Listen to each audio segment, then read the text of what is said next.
नमस्ते बच्चों, my self Jaiswal sir. हम पढ़ रहे हैं class 10th science chapter how do organisms reproduce. In last class we have seen that what is sexual reproduction and asexual reproduction. Under asexual reproduction we have already seen what is fission. Now second type of asexual reproduction is budding.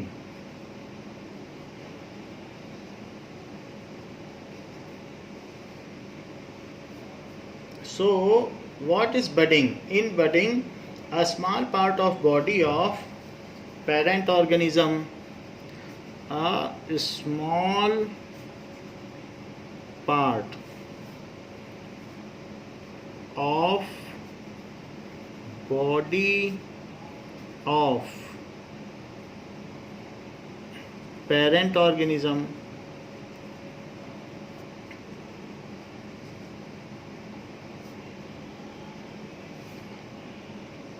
grows out as a bud. उसमें से बाहर निकल जाता है, grows out as bud, which looks similar to parent organism, which then detaches and becomes a new organism, which then detaches and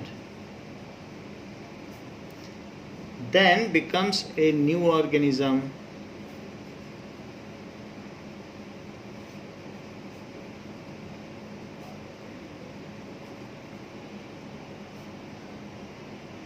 So in this the parent organism continue to remain alive, however a new organism is produced. तो नया organism उसका produce हो जाता है. Such kind of asexual reproduction takes place in unicellular organism like yeast में होता है, and also it takes place in hydra. Such mode of reproduction takes place in yeast. ऐसा रिप्रोडक्शन ईस्ट में होता है. ईस्ट को हम यूज़ करते हैं ब्रेड बनाने के लिए, बेकरी आइटम के लिए, जिससे वो फ्लफ़ी हो जाए. तो ये इस तरीके का ईस्ट पाउडर है. 10 रुपये की डिब्बी बाजार में मिलती है, खमीर जिसको कहते हैं. So this is east powder. तो इसमें रोडोसाइट्स होते हैं, लंबे लंबे सेल्स होते हैं अगर माइक्रोस्कोप से देखा जाए. एंड इसमें आप देख लीजिए, अगर अंडर माइक्रोस्कोपिक कंडीशन देखा जाएगा तो ये दिख रहा है कि कैसे पेरेंट सेल से छोटे छोटे बर्ड्स निकल रहे हैं. यहाँ पर आप देख सकते हैं कि these are the birds coming out from it. So वो फिर बाद में डिटैच होके कहीं कहीं आपको दिख भी रहा है. ये देखिए, ये न्यू ऑर्गेनिज्म बन जाता है. Otherwise it may get attached also. कई बार अटैच भी रहता है, but it independently lives and continues its life processes. So they are in habit of living in colonies, but their apparatus is cellular. They have not developed up to tissue level of organism. इन्हें unicellular ही कहा जाता है. So yeast में इस तरीके का reproduction होता है. So yeast is a kind of unicellular organism. So it is unicellular eukaryotic.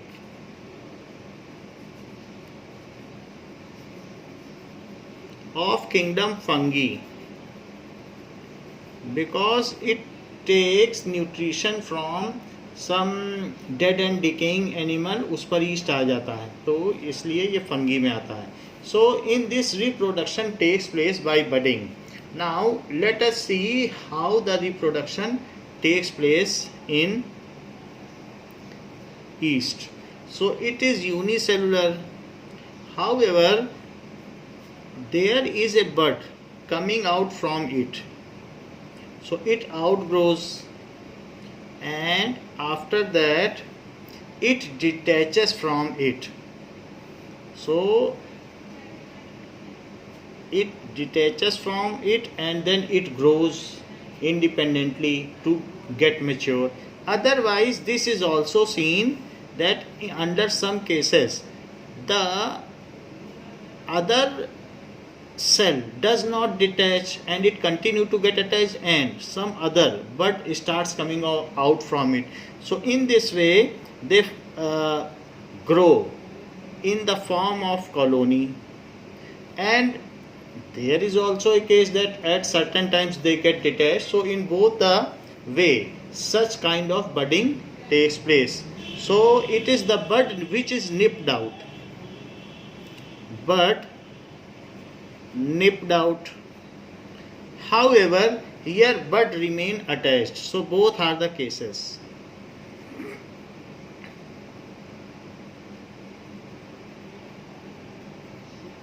Here it is budding in yeast.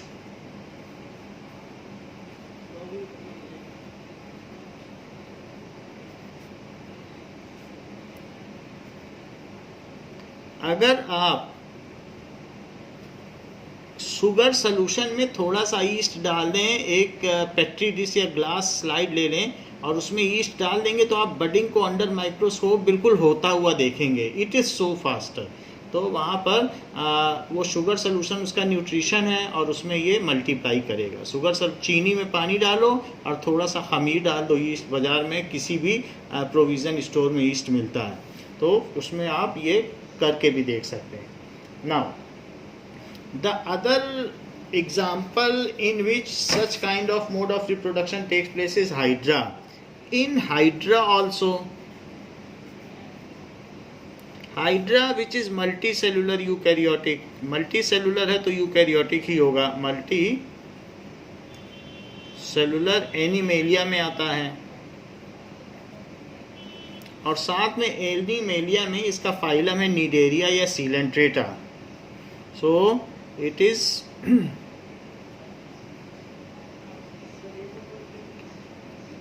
so coelenterata, that is porous. coelenterata का मतलब होता है porous in nature. तो coelenterata में ये आएगा. And in hydra reproduction takes place by budding.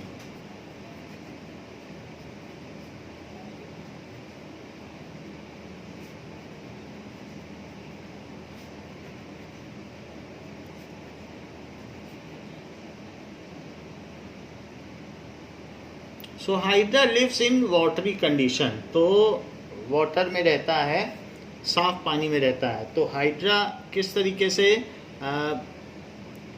Reproduction करता है? So this is some hydra and these are its tentacles. So tentacles are there in hydra. So there are the various tentacles and this is parent hydra.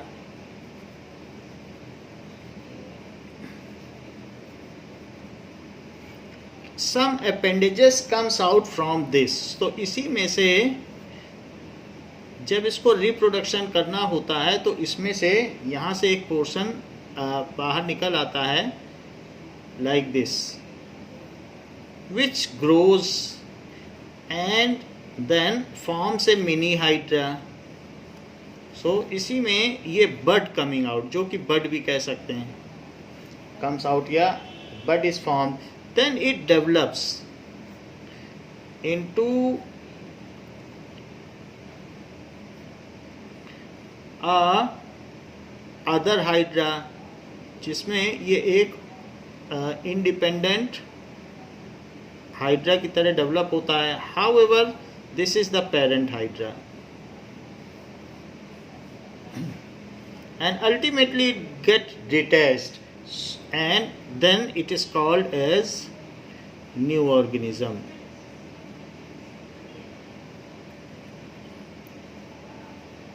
If hydra is cut into pieces, then each hydra regenerate also. So hydra also reproduce by the method of regeneration. तो ये दो mode से regenerate करता है reproduction.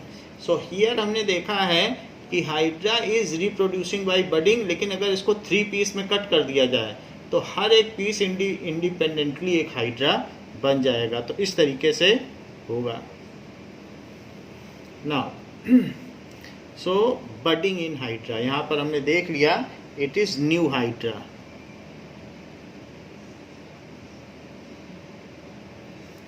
So this we have seen कि budding से भी reproduction होता है. Next is regeneration. So third type is regeneration.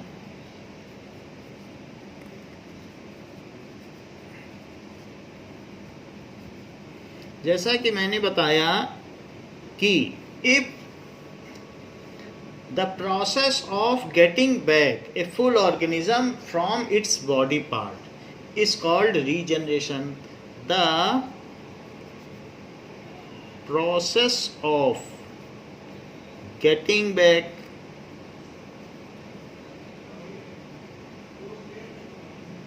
a full organism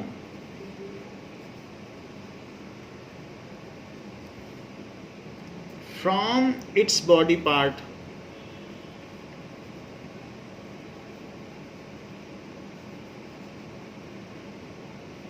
is called regeneration.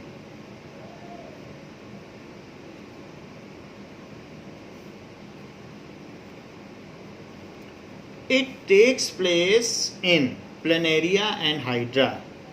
It takes place in planaria. So planaria में ये चीज़ होती है जो कि प्लेटी हेलमिंथीज या फ्लैट वॉर्म का फाइलम है, एनीमेलिया ग्रुप का है. एनीमेलिया में प्लेटी हेलमिंथीज.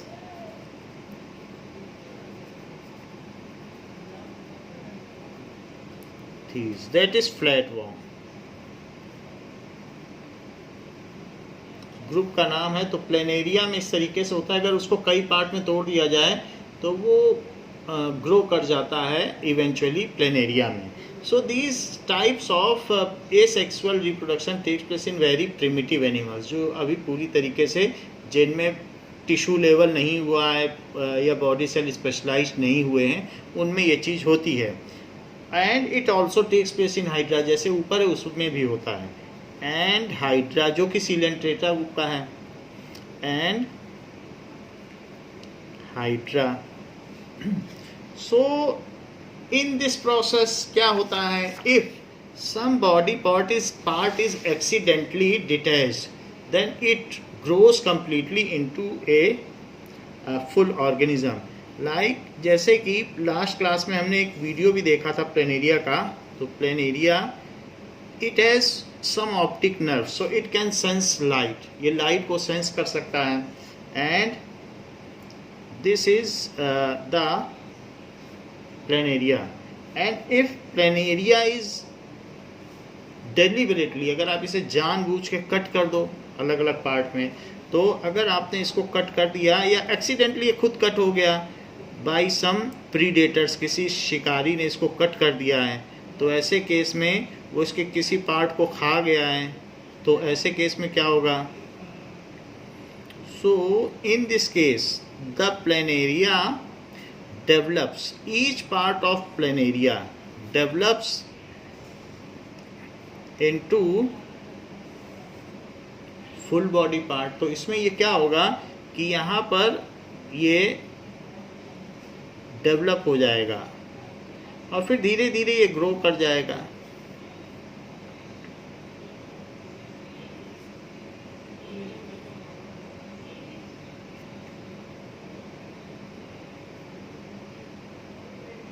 सो ये चीज़ होगी.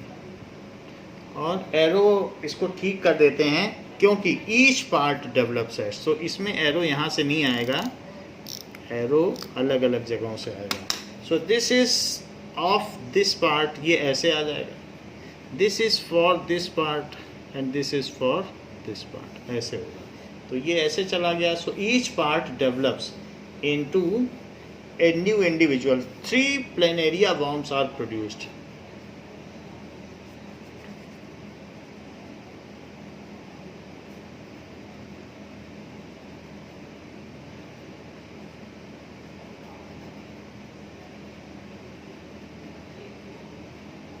ऐसे हो जाता है. In the similar manner, this also happens in Hydra. So hydra में भी अगर इसको डिफरेंट पार्ट्स में, 2 पार्ट्स में, 3 पार्ट्स में या कैसे भी कट कर दिया जाए, then what will happen, here it is regeneration in planaria and this is parent planaria.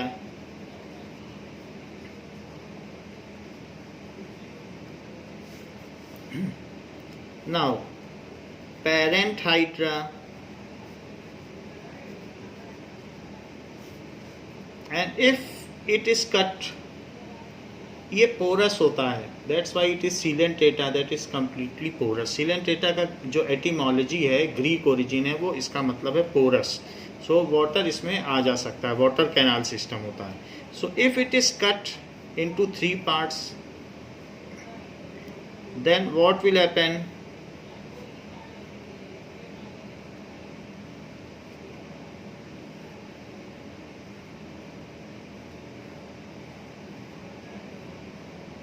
so then each part develops into a new hydra. So each part यहाँ पर, and after that it will grow into a mature hydra. So इस तरीके से हर part develop हो जाएगा एक hydra में.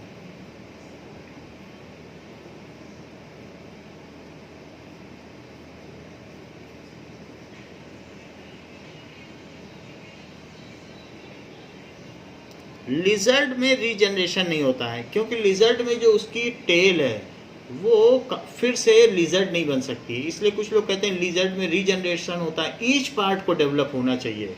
तो उसका मेन बॉडी पार्ट है, उसमें तो टेल आ जाती है, बट जो टेल है वो लिजर्ड नहीं बन पाती, इसलिए यहाँ पर हम उससे नहीं कहेंगे कि वहाँ रीजनरेशन है. सो यहाँ पर आप देख रहे हैं 3 न्यू हाइड्रा.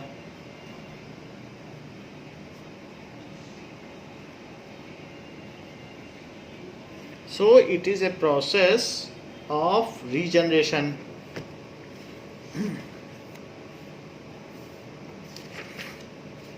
Now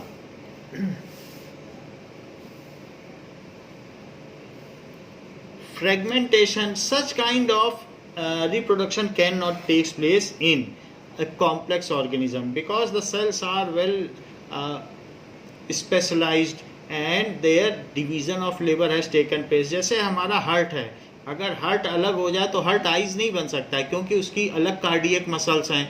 इसी तरीके से लीवर की अलग मसल्स हैं, वो हार्ट नहीं बन सकता है. तो जिसकी बॉडी में जो division of labour at far extent तक हो गया है, जहाँ पर ऑर्गन एंड ऑर्गन सिस्टम तक डेवलप हो गया है, तो वहाँ पर अगर आप आइज से सोचेंगे कि वो बॉडी पार्ट बन जाए और उसमें से हार्ट डेवलप हो जाए, तो ऑप्टिक नर्व्स जो है ना तो वो ऑल फैक्ट्री नर्व्स बन सकती है, ना ऑडिटरी नर्व्स बन सकती है, और ना ही वो हार्ट के लिए कार्डियक टिश्यू बन सकती है. तो इस तरीके से हमारी बॉडी में या जो कॉम्प्लेक्स ऑर्गेनिज्म है उसमें इस तरीके का सिस्टम पॉसिबल नहीं है. ये वेरी प्रिमिटिव में हो सकता है, जहाँ अभी ठीक तरीके से स्पेशलाइजेशन नहीं हुआ है.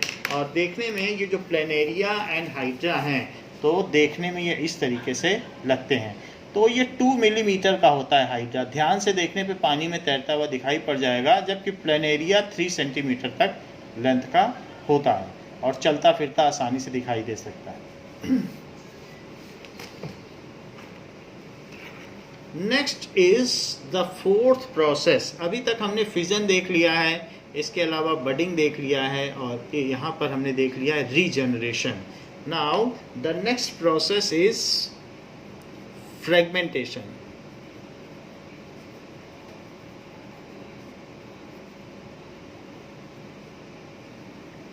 So what is fragmentation? The breaking up of the body of simple multicellular organism. The breaking up of the body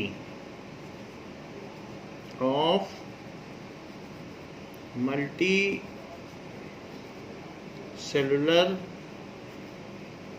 organism into 2 और मोर पीसेस अपने आप को टूट जाएगी, इनटू टू और मोर पीसेस। तो ये जो बॉडी ऑफ सिंपल होगी, बहुत इसमें ऐसा नहीं होगा कि टिश्यू लेवल या और किसी लेवल का हो, ये सेलुलर लेवल के जैसा ही होगा। Simple multi cellular organism into two और मोर पीसेस। इसमें एक्सीडेंटली कट किया जाएगा या कोई प्रीडेटर, कोई शिकार इसको पकड़ेगा या हम काट दें, लेकिन इसमें खुद ही वो हो जाता है। इनटू टू और more pieces on maturing.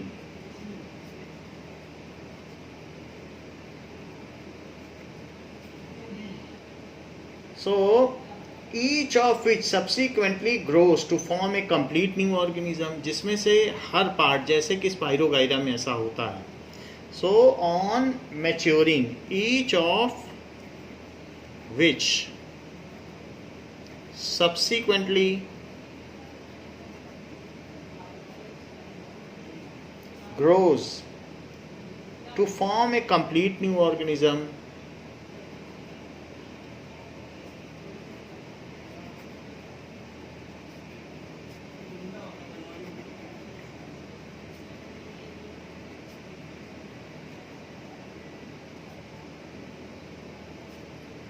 is called fragmentation.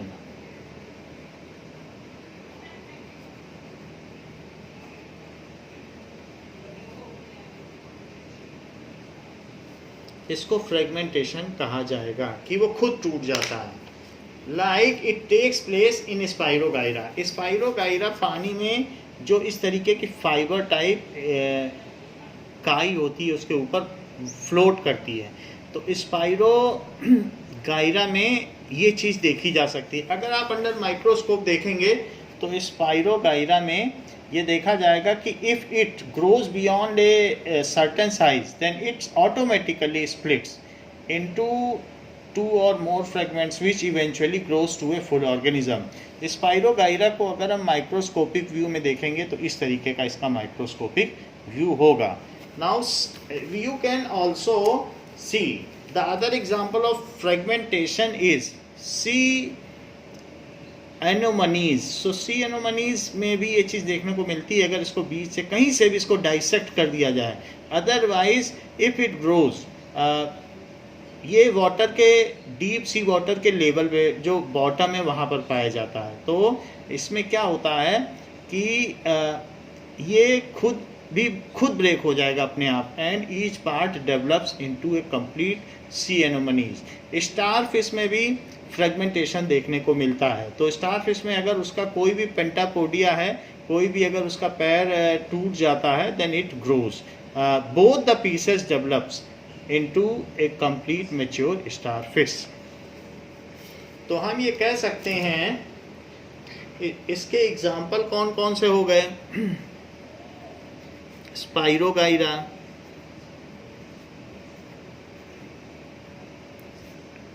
सी एनोमनीज,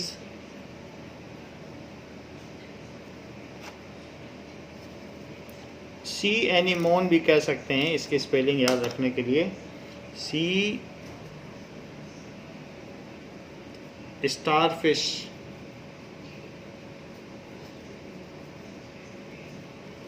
सो ये इसके एग्जाम्पल्स हो गए। Now it is spirogyra is SPI, Spirogyra. So it is Spirogyra. It's multicellular algae of kingdom Plantae. It is multicellular algae और इसका kingdom है Plantae. जबकि सी एनोमनी, ये इसका किंगडम है एनिमेलिया और उसमें फाइलम है Cnidaria.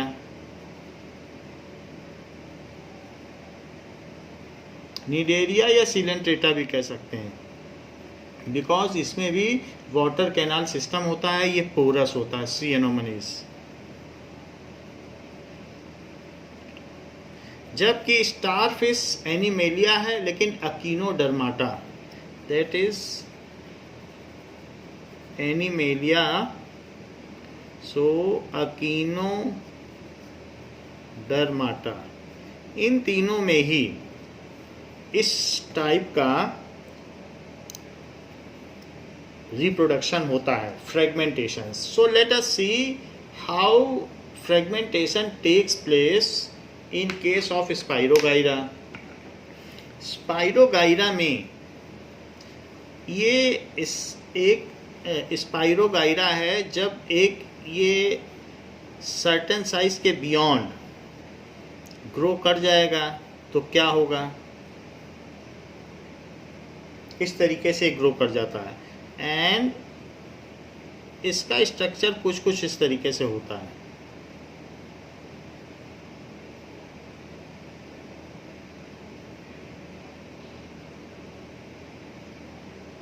So this is a kind of Spirogyra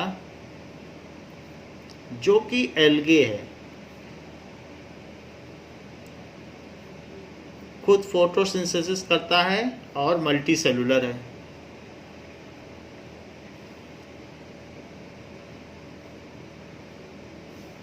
and it breaks after fragmentation. इसके कई पार्ट्स हो जाते हैं जो खुद मैच्योर स्पाइरोगाइरा बन जाते हैं. ये कहीं से भी ब्रेक हो सकता है. It is not that from this section it should break, so it can break from any part which ultimately get matured.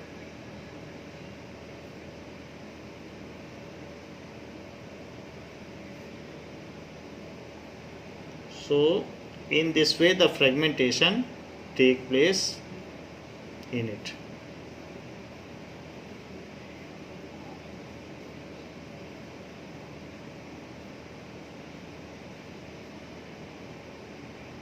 So here it has shown how the fragmentation take place in Spirogyra.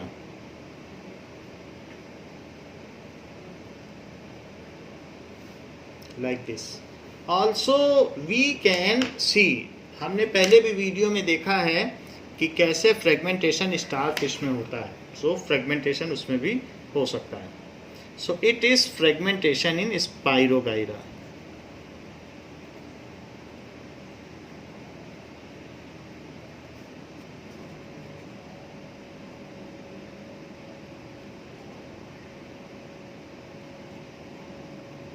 This is Spirogyra and there are 3 Spirogyra produced. So 3 Spirogyra produced. So 3 Spirogyra produced. Now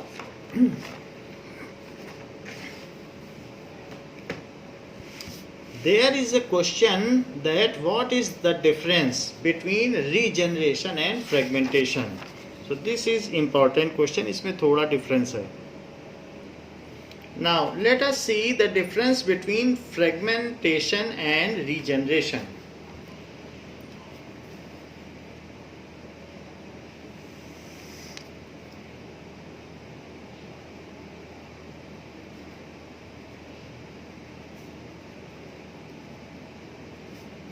So fragmentation and regeneration.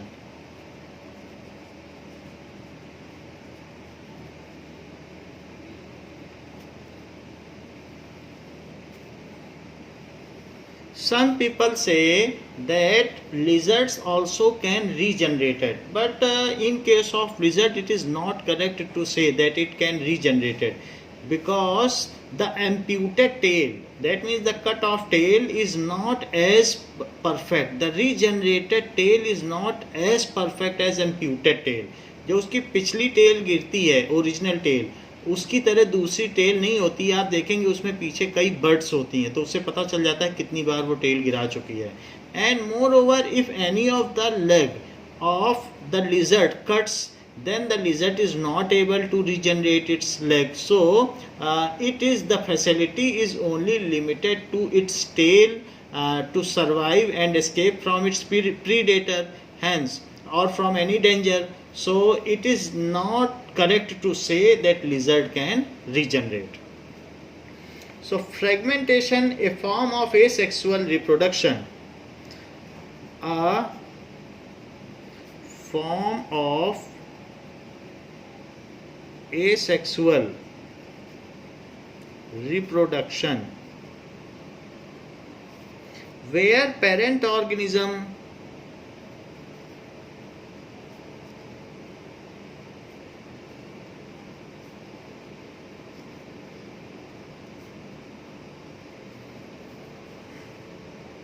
So a parent organism breaks into fragments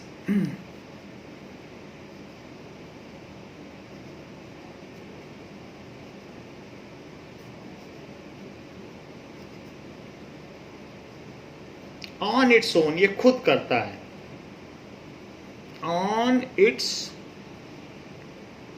own, and each part capable, जिसमें से सारे fragments, each part is capable of growing independently into new organism. Each part is capable of growing independently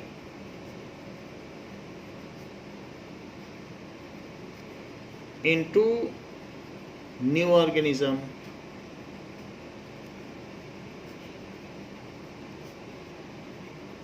जबकि इसमें क्या होता है, मान लीजिए स्टार फिश है, तो स्टार फिश में अगर उसका एक लेग का कोई छोटा सा पार्ट अलग हो जाएगा तब स्टार फिश नहीं बनेगी। अगर 1/3 पार्ट तक अलग होगा तो स्टार फिश बन जाएगी। अगर मान लीजिए वो मिडिल से कहीं से बाइसेक्ट होती है, जो मेन पोर्शन है वहाँ से बाइसेक्ट होती है, तो हो सकता है 2 स्टार फिश बन जाए। लेकिन अगर उसका एक लेग अलग हो जाएगा तो वो इंडिपेंडेंटली स्टार फिश नहीं बनती है। तो उस चीज़ को हम देखते हैं कि कभी कभी बन भी जाता है, और किसी किसी केस में जो उसका एम्प्यूटेड पार्ट है, जिसको अलग कर दिया है, वो नहीं बन पाता है, जबकि मेन पार्ट जो है वो अपने आप को कंप्लीट ऑर्गेनिज्म में डेवलप कर लेता है। सो ये मेन डिफरेंस है। इसमें हर पार्ट अपने आप को कंप्लीट ऑर्गेनिज्म बना देता है, जबकि इसमें if the part is very small then it cannot grow into a complete organism. The process by which some organism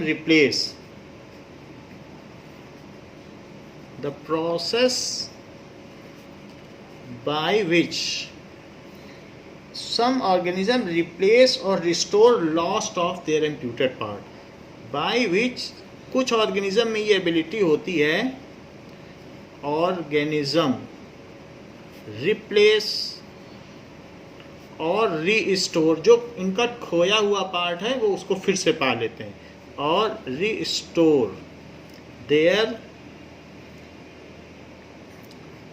lost और एम्प्यूटेड बॉडी पार्ट। एम्प्यूटेड का मतलब कट, एम्प्यूटेड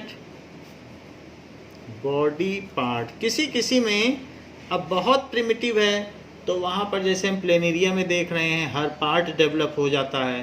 किसी किसी में हाइड्रा भी बहुत प्रिमिटिव है तो इसलिए वहाँ डेवलप हो जाता है, लेकिन फिर भी स्टार फिश एक आइनोडर्मेटा है और वो कॉम्प्लिकेटेड है, कॉम्प्लेक्स बॉडी ऑर्गेनिज्म है, तो उस केस में उसका जो एक लेग अगर अलग किया जाएगा तो वो डेवलप नहीं होगा, लेकिन जो बाकी स्टार फिश होगी वो अपने आप को डेवलप कर लेगी। जैसे ये स्टार फिश हम देखें, अगर इसका एक लेग अलग हो जाएगा तो वो लेग धीरे धीरे डेवलप होता चला जाएगा, जबकि उसका जो एक लेग अलग हुआ है वो अपने आप डाई कर जाएगा, वो डिके और डिजनरेट कर जाएगा, तो ये अपने आप को डेवलप कर लेगा। तो स्टार फिश में ऐसा।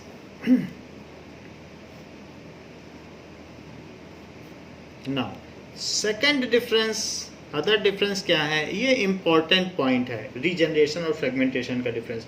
All broken parts of organism develop into a new organism.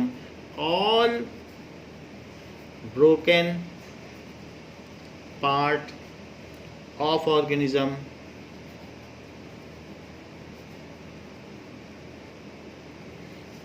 develop into a new organism.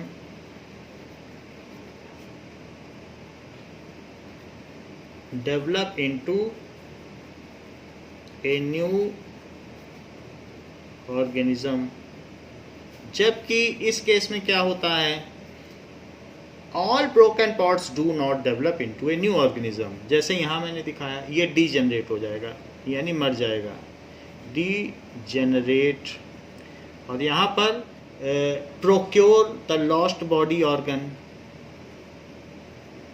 procure lost organ, ये ऐसा कर रहा है स्टार फिश में। स्टार फिश भी कह सकते हो, तारा मछली भी कह सकते हो। सो ए न्यू ऑर्गेनिज्म, जबकि all broken parts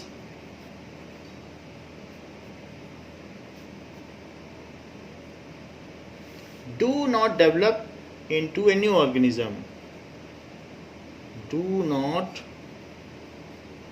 develop into a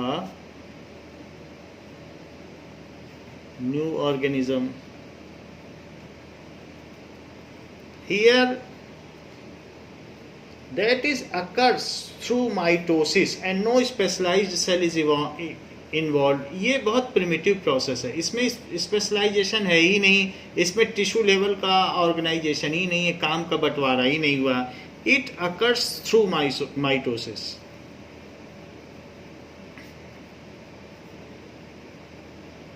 simple cell division से हो जाता है, थ्रू माइटोसिस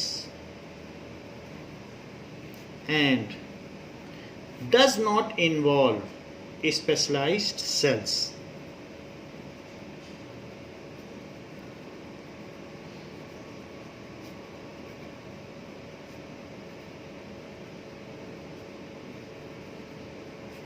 जबकि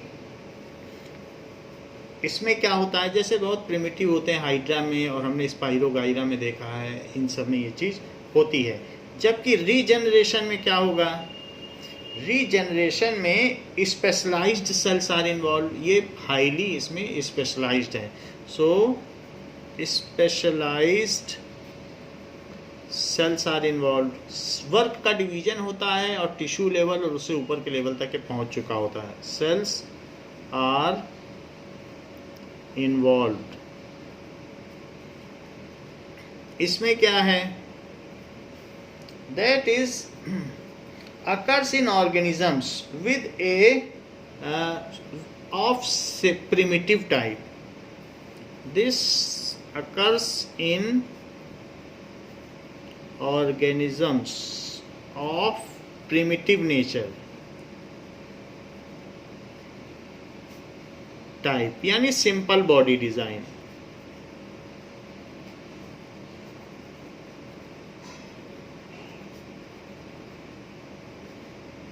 जबकि occurs in organism with a complex of complex type, occurs in organisms of complex type, body design। तो उस case में कभी कभी छोटा पार्ट जो है वो कुछ नहीं कर पाता है, क्योंकि वो चीज़ मेन बॉडी ऑर्गन थोड़ी बन पाएगा, इसलिए ऐसा हो जाता है। और फिर एक एग्जांपल लिख दें कि ये किस में होता है। So it occurs in algae, शैवाल है, जैसे एल्गे को शैवाल कहते हैं, फ्लैट फॉर्म में होता है। स्पॉन्जेस में होता है। जबकि it occurs in Mammalia, it occurs in star fish में हमने देखा। सी एनिमॉन में भी अगर छोटा टेंटेकल उसका अलग हो जाएगा तो फिर कुछ भी वो डिजनरेट हो जाएगा और मेन सी एनिमॉन बढ़ जाएगा। तो सी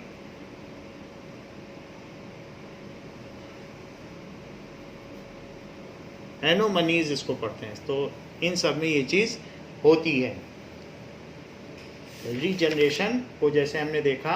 एंड इन सब केस यहाँ पर प्लेनेरिया भी ऐसा है, प्लेनेरिया प्लेटीहेलमिन्थेस का है।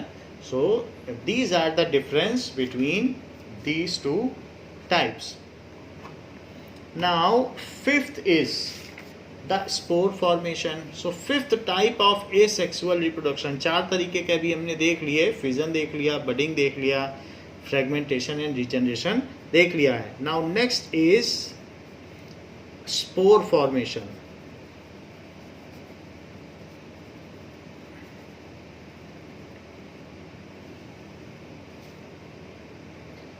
spore formation, in spore formation, parent plant produces hundreds of microscopic reproductive units. In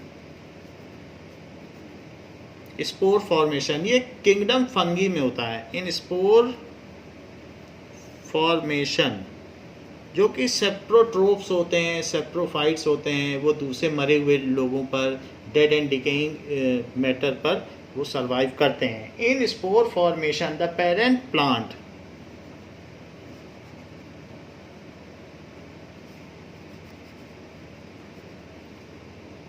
produces hundreds of microscopic reproductive units. Hundreds of इतनी छोटी माइक्रोस्कोपिक रिप्रोडक्टिव यूनिट्स होती हैं जिनको स्पोर कहते हैं. वो हवा में तैरती रहती हैं. अगर आप ब्रेड को बंद कर दें किसी टिफिन में तो उसके अंदर भी स्पोर्स रहते हैं और वही स्पोर्स उसमें रिप्रोड्यूस करते हैं और ब्रेड माउल्ड हो जाता है. तो 3 दिन तक अगर ब्रेड बंद रहेगी तो आप कहेंगे इसमें बैक्टीरिया कहाँ से आया. हवा में पहले से ही बैक्टीरिया होते हैं, स्पोर्स होते हैं. They float in air and not visible to us, and when they get the darkness with dampness, that means the suitable climatic condition, then they reproduce. So hundreds of microscopic units, microscopic reproductive units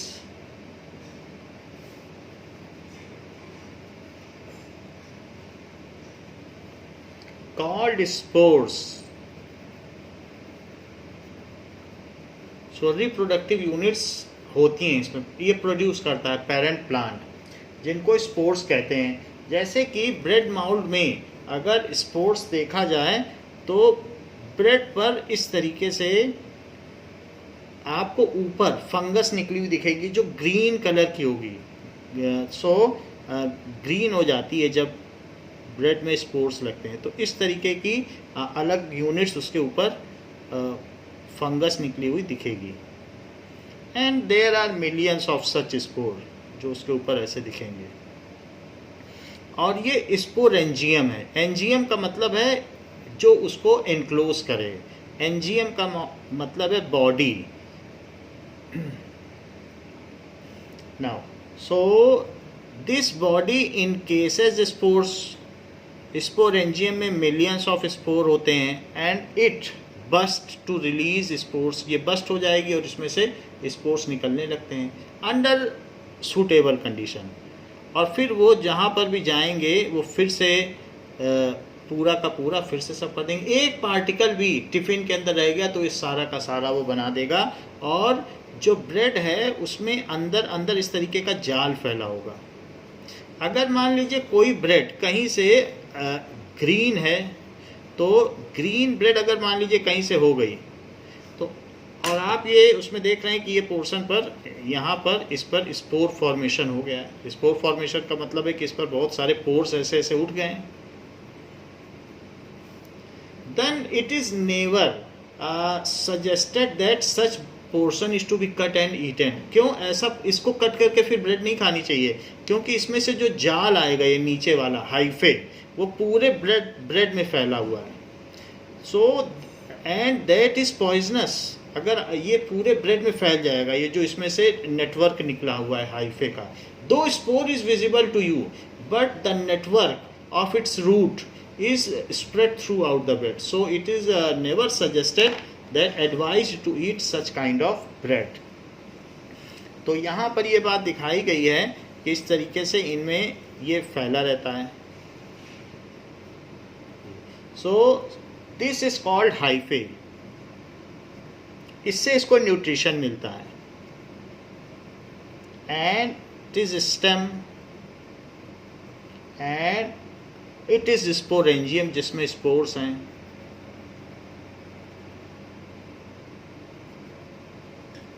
and these are microscopic reproductive units which are called spores.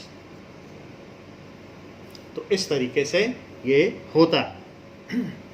Now so microscopic reproductive units that is called spores.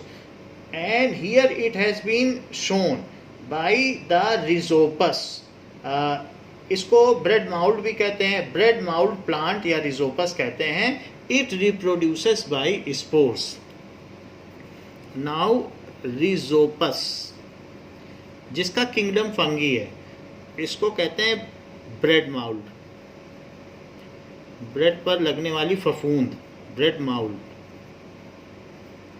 Reproduces by spore formation. Reproduces by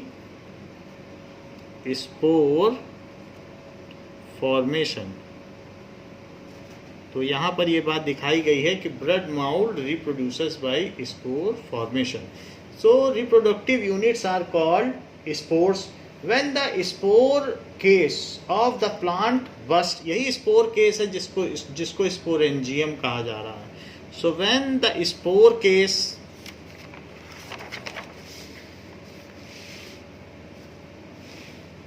of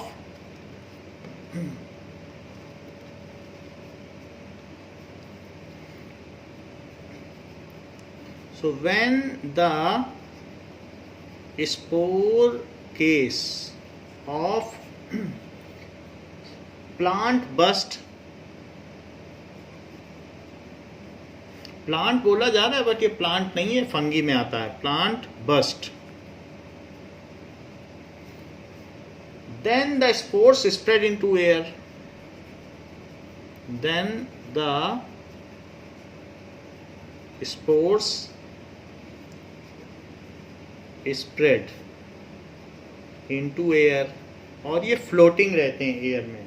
When these airborne spores land on food, when these airborne spores land on food, तो जब ये food पर आएंगे, then food पर तो land कर ही जाते हैं, देन अंडर फेवरेबल कंडीशन एक माइक्रोस्कोपिक स्पोर पूरा का पूरा ब्रेड माउल्ड बना देगा. Then under favourable condition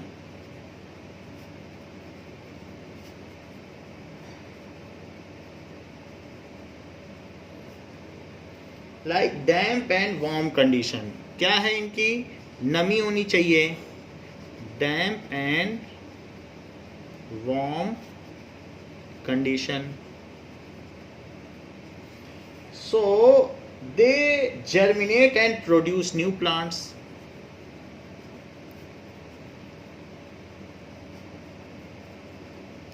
And produce new plants.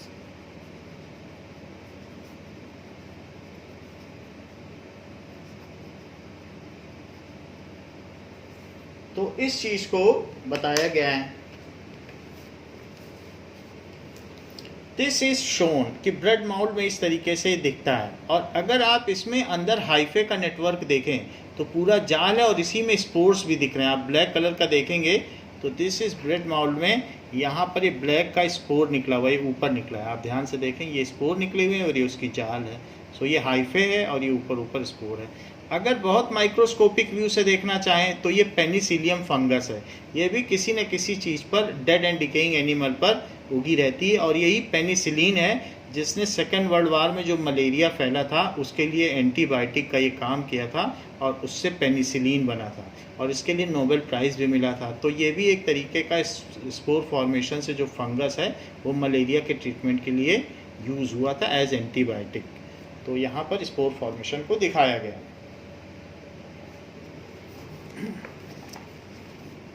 Now this is also a kind. इसका एग्जाम्पल क्या है of asexual reproduction?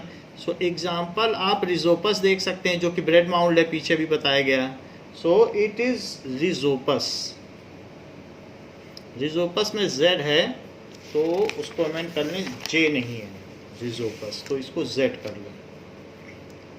Rhizopus, Rhizopus. And next is penicillin.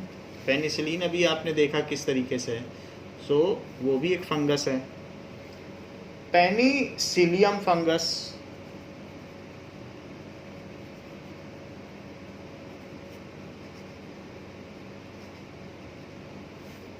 that also reproduce like this. So this is the fifth mode जिसमें spore formation से होता है. इसका एक और एग्जांपल है म्यूकर.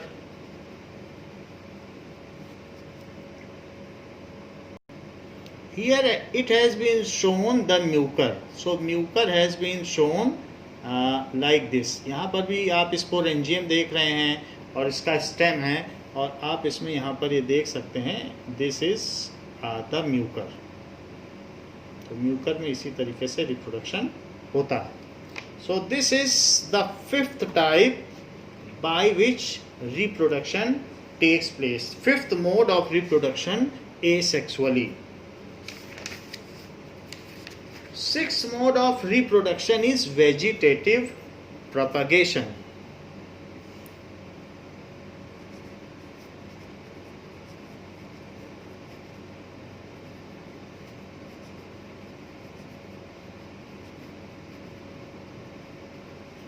यानी वानस्पतिक उत्पादन. किसी भी उसके वेजिटेटिव पार्ट से अगर वो पूरा का पूरा फिर से रिजनरेट हो जाए तो उसको कहते हैं वेजिटेटिव. एनी प्लांट से, एंड प्लांट पार्ट से, एनी स्टेम से, लीफ से, रूट से, किसी न किसी पार्ट से अगर पूरा प्लांट फिर से हमको मिल जाए, सीड की ज़रूरत ना पड़े, without seed, if any part gives complete plant, then such kind of reproduction is called vegetative reproduction. In vegetative propagation, new plants are obtained.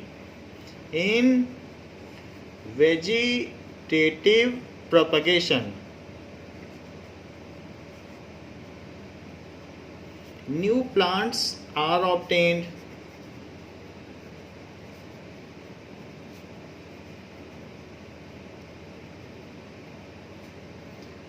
From the parts of old plants. From the parts of parent plant भी कह सकते हो या old plant. तो new plant उससे हमको मिल जाएगा. तो कौन से पार्ट से? Like stem. Stem cane sugar में होता है, स्टेम से पूरा आप शुगर केन पा सकते हो.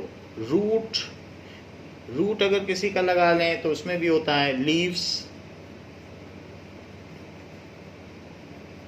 तो इस तरीके से without the help of any reproductive organ, उसमें रिप्रोडक्टिव ऑर्गन ना हो, विदाउट, क्योंकि जो रिप्रोडक्टिव ऑर्गन है वो तो फ्लावर होता है, तो उसके हेल्प के बिना, without help of reproductive organ, without the help of reproductive organ,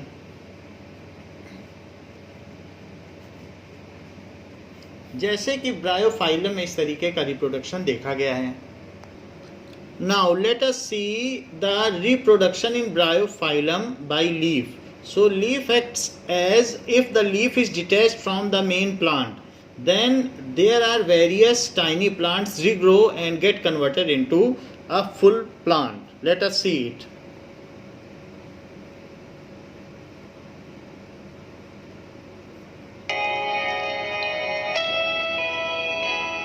This is plant of Bryophyllum.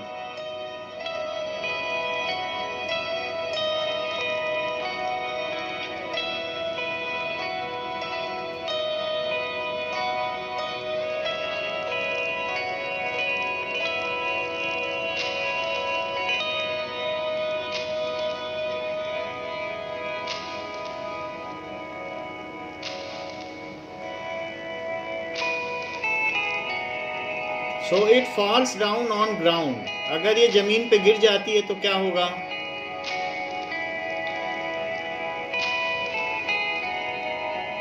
Then within 2 or 3 days, at the notches of leaf, some tiny plants, it is after 15 days, it has been shown, from the notches new plants starts growing.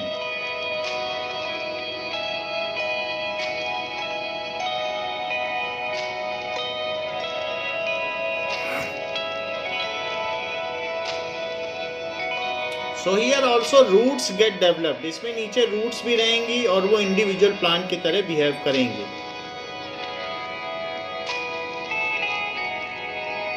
इसको cut करके individually regrow किया जा सकता है, otherwise they grip the soil and individually develops and the main leaf it decays down. तो ये आप देख सकते हैं कि किस तरीके से यहाँ पर हो रहा है।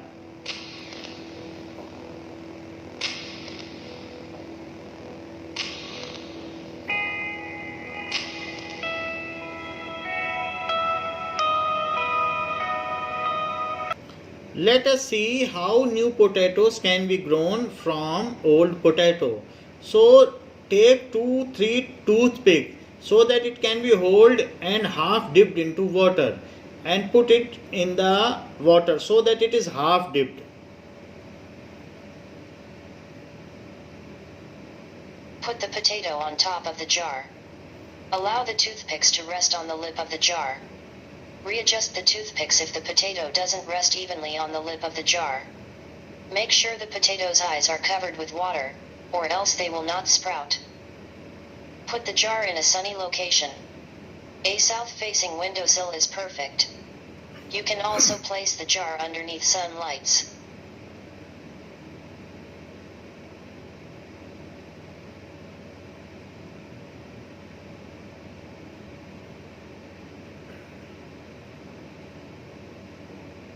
Change the water in the jar if it gets cloudy. Add water if necessary to keep the potatoes' eyes covered.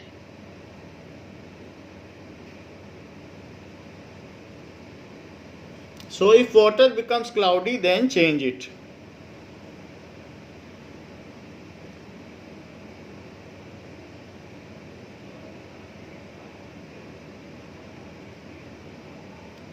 It may get evaporated, then replenish it so that it is half dipped.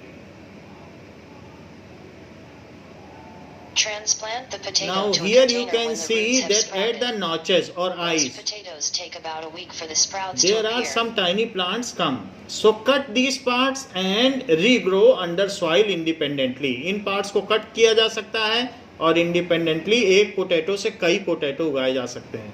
So इस तरीके के इसमें कई notches निकल आएंगे, 12 to 13. So 12 to 13 plants can be regrown. इसको cut किया जा सकता है अलग अलग पार्ट में जितने इसमें टाइनी प्लांटलेट्स हैं और उसको रीग्रो किया जा सकता है. We have seen that in bryophyllum and potato how the vegetative propagation takes place. Potato is a tuber. At the end of root there is a tube-like structure develops which is called a tuber. So potato is a tuber. And what are the other plants in which vegetative propagation takes place? In plants, the units of vegetative propagation such as runner, rhizome, sucker, tuber, offset and bulb are giving rise to new offspring. These structures are called vegetative propagules. Formation of these structures does not involve two parents. The process involved is asexual.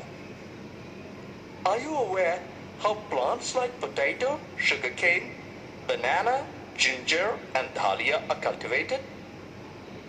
Determine the site of origin of the new plantlets in the plant shown. You will notice that they invariably arise from the nodes present in the modified stems of these plants. Onion is stem modification. Adventitious roots are grown from discoid in the soil. Adventitious buds arise from the notches present at margins of leaves of bryophyllum. This ability is fully exploited by gardeners and farmers for commercial propagation of such plants. Terror of Bengal aquatic So plant here it has water been shown that it is bulbione. It is a bulb. by gardeners and farmers. It is a stem. So in this stem, the adventitious, there are tapered and adventitious roots are there. That is a number of roots are coming out from its origin. Then it is called adventitious roots. So here it is also coming and here both are adventitious roots coming. तो ये bulb है और ये leaf है. इन part से हम new plant बना सकते हैं. तो single onion से हम plant उगा सकते हैं. For commercial propagation of suckers. Now, Introduced in India for it its is terror of beautiful Bengal. flowers ये and shape water of में leaves उगता है तो इससे propagate पूरे and water में ये phenomenal उगाता है. spread all over water body within a short period of time. It is very difficult to get rid of them. सो ये वाटर को खराब कर Now let's देता है. see few examples of vegetative propagules in angiosperms. A. Eyes of potato. B. Rhizome of ginger. C. Bulbils of agave. D. Leaf buds of bryophyllum. E. Offset of water hyacinth. Rhizome. Modified stem grows horizontally. Distinct nodes and internodes are present with marked apical and axillary buds. So you can cut Adventitious this roots portion present to at get the ventral independent side. plant. Example, ginger, Nodes can be cut Gingiber. independently. Each plant will grow. turmeric, and curcuma. Tuber. It is tuber. Tuberosum, half moon-like structures called eyes of potato. So this is eye, half These moon-like eyes structure. indicate the position of nodes and internodes. Scale leaves and auxiliary buds are present. Apical bud is also present. It is tuber. Some Tubers potatoes are have there. no It is roots. tuber. Same has been shown here. Example, Solanum tuberosum, potato. Heliander tuberosus. Onion. Underground stem modification. Adventitious roots grow towards the soil. So leaves grows upward and adventitious roots go downward. In this way plant grows completely. It is a bulb. Auxiliary buds produce new plant. Apical bud shows inflorescence. Tunicate bulbs are seen in Allium cepa, onion. The imbricate bulbs are seen in Allium sativum, garlic. Corn. Underground stem modification grows vertically in the soil. Nodes and internodes present. So it is also a kind of vegetable corn, जिसको अरबी भी कहते हैं. Apical and auxiliary buds are present. Auxiliary roots produce daughter roots. It is underground. Contractile roots. So which are auxiliary roots are also coming out, and Example, contractile roots are coming out. Amorphophallus, Colocasia, etc.